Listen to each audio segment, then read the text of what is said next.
Okay. So, post-Christmas ride. We are going to Tanay and susubukan natin yung charger dun sa Tanay. So, we will be starting at 53% or 165 kilometer range. Okay? See you later, guys. Taytay to Tanay is around 30 kilometers. I need to discover the VinFast chargers there kasi sa tingin ko, napaka-strategic niya if you wanna roam the area in your EV. I'll explain more at the end of this video. Galing Taytay, dumaan ako ng Antipolo at pababa na ako dito papuntang Teresa Rizal. By the way, shout out kay Ma'am Nika of VinFast Marikina for informing me of the chargers in Tanay. Located daw po ito sa parking area ng Town Center, Tanay. Never been there pero excited ako. Kasi ito na yata ang pinakamalayong chargers, VinFast chargers going east or going south. Imagine, this will give us the confidence and freedom to drive east and visit places like the Jariel's Peak, Pililla Windmills, or simply enjoy the Hala-Hala Loop. And the best thing is, libre ang charging at fast charging pa. Salamat VinFast. Dahil dyan, my next EV will surely be another VinFast car. Pero mag-iipon muna ako. Isa sa mga iniisip ko ay papuntang Bicol. Dito ako dadaan para magamit ko yung charger sa Tanay, and then konti na lang yung itatop up ko pagdating ng Lucena. O, diba? Tapos iwas ka pa sa mga toll fees kung dadaan ka ng SLEX. Masubukan nga minsan pag hindi na malubak sa Kalawag. Nabalitaan ko sa mga susunod na taon, magdadagdag daw ng fast chargers ang VinFast. Napakagaling nito. Goodbye range anxiety na talaga. As a company, wala akong masabi sa VinFast. Inaalagaan talaga nila ang kanilang mga customers. Sa mga produkto naman nila, panoorin nyo na lang yung mga videos ko at yung susunod na video tungkol sa pagdala ko ng VF5 sa off-road, sa gravel roads. Dito din sa Tanay. Sa totoo lang, ang makikinabang talaga dito ay yung mga VF3 owners at VF5. Kasi yung mga range nila, 200 and 300 respectively lang. Yung mga modelong matataas tulad ng VF6 pataas, pwedeng-pwede na sa long drive ang mga yan. Kahit hindi na sila mag-charge mula Manila hanggang Bicol, kayang-kaya. So, ito ang summary ng aking pag-drive.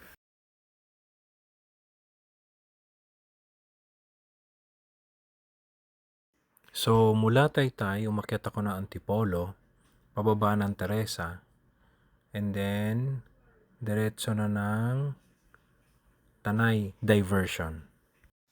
Pagdating sa crossing ng Tanay, kakanan po tayo, papuntang Tanay proper. Pagdating sa Tanay Town Center, hanapin nyo yung entrance ng parking sa bandang kaliwa. Kaya lang, yung parking nila maliit lang. So, konti lang yung mga sasakyan ang pwedeng pumasok at kadalasan ay nakapila sila sa labas. Yan, kadalasan sa tabi sila nakapila, so kailangan mong umikot or mag-U-turn para pumila din. Pero ang good news guys, hindi mo na kailangan pumila. Sabihin nyo lang mag-charge kayo at papapasukin na kayo. Wala ng ticket. At yung slots ay nasa bandang likuran. Ito yung pila na sinasabi ko. Hindi nyo na kailangan pumila pa.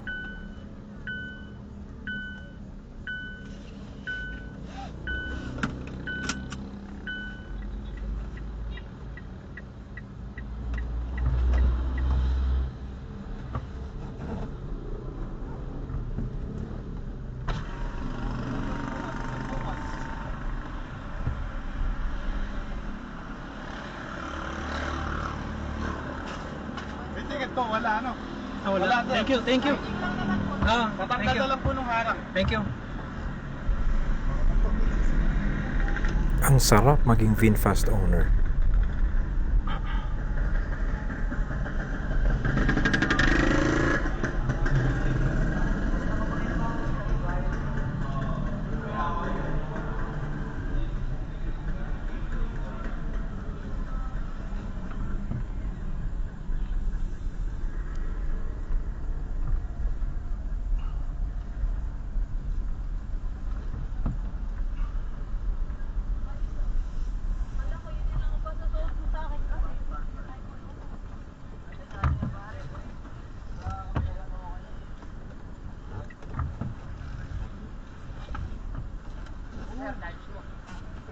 Thank you.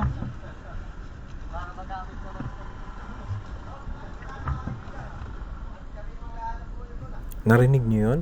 Wala pa daw gumagamit ng charger.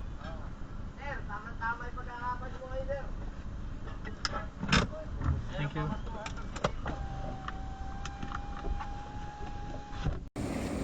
So we have two chargers here, one and then two. But the problem is sometimes it's being parked by, but you can charge here. Save More. It's in front at the back of Save More. Okay, so nandito na tayo sa town center ng Tanay. So nag-charge na tayo dito. Kasama ko si, anong pangalan mo? Earl po. Si Earl. Okay. Earl, ilang ano na ba? Pang ilan na ako nag-charge dito? Ikaw lang, sir. Kayo lang. Ako pa lang daw. Ako pa lang mag-isa. Ito yung mga chargers. Yan. Sir.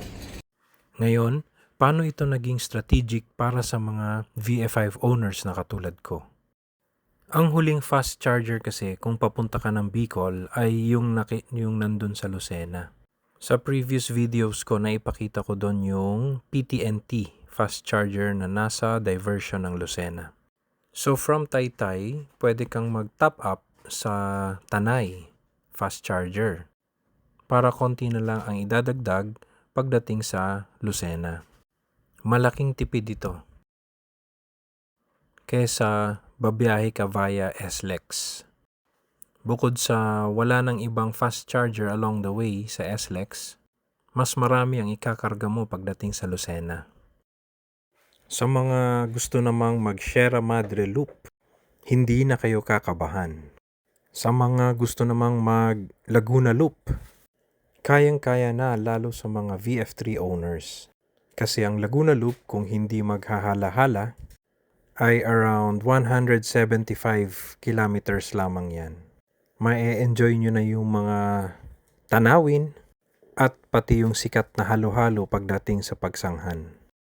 Kung pabalik naman ang Bicol, ay magkakarga lang muna tayo ng konti sa may bandang Lucena.